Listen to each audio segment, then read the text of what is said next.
The House on Maple Street by Bonnie Pryor, illustrated by Beth Peck.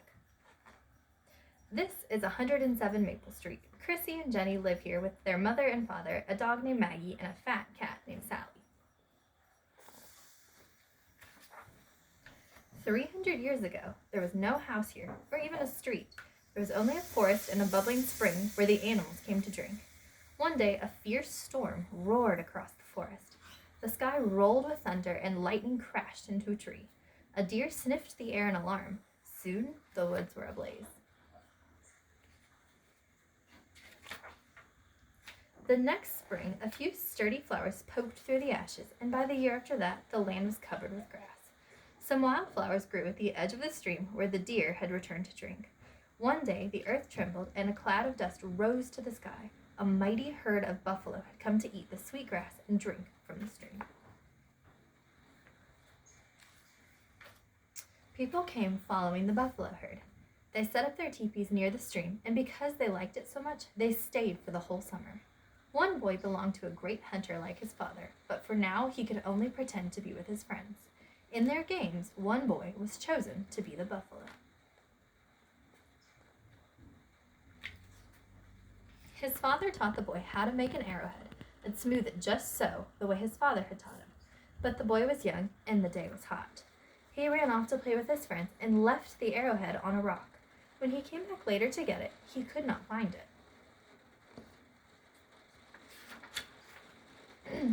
The buffalo moved on, searching for new grass, and the people packed up their teepees and followed. For a long time, the land was quiet. Some rabbits made their home in the stump of a burned tree, and a fox made a den in some rocks. One day, there was a new sound. The fox looked up. A wagon train passed by, heading for California. The settlers stopped beside the stream for a night, but they dreamed of gold and places far away, and were gone the next morning. Other wagons came, following the tracks of the first. The fox family moved into the woods, but the rabbits stayed snug in their burrows until the people had gone. Soon after, a man and a woman came along the stream. They were heading west, but the woman would soon have a child. They looked around them and knew it was a good place to stay. The man cut down trees and made a house.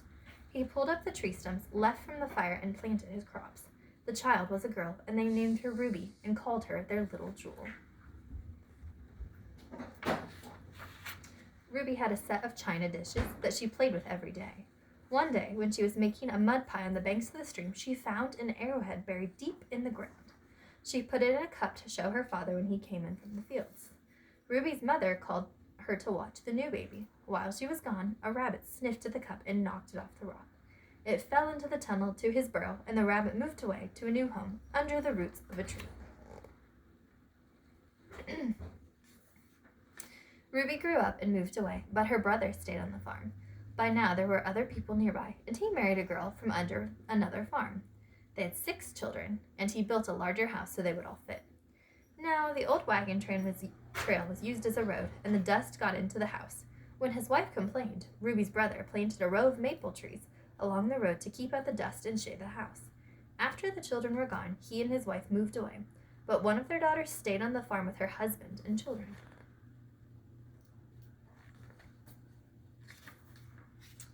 One day, the children's great-aunt Ruby came for a visit. She was an old lady with snow-white hair.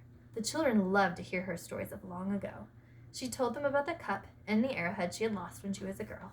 After she left, the children looked and looked, but they never found them, though they searched for days.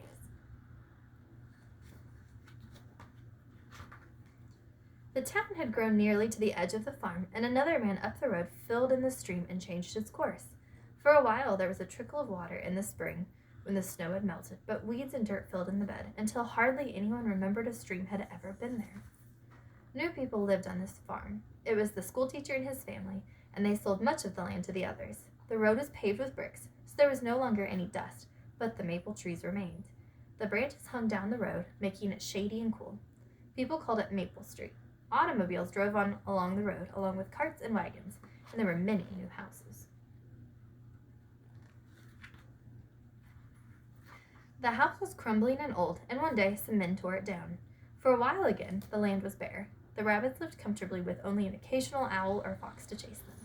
But one day, a young couple came walking along and stopped to admire the trees. "What a wonderful place for a home," said the young woman. So they hired carpenters and masons to build a cozy house of red bricks with white trim. The young couple lived happily in the house for several years. The young man got a job in another town, and they had to move.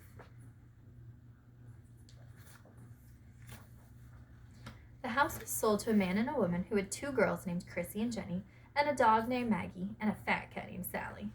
The girls helped their father dig up a spot of ground for a garden, but it was Maggie the dog who dug up something white in the soft spring earth. "Stop!" cried Chrissy, and she picked up the tiny cup made of china. Inside was the arrowhead found and lost so long ago.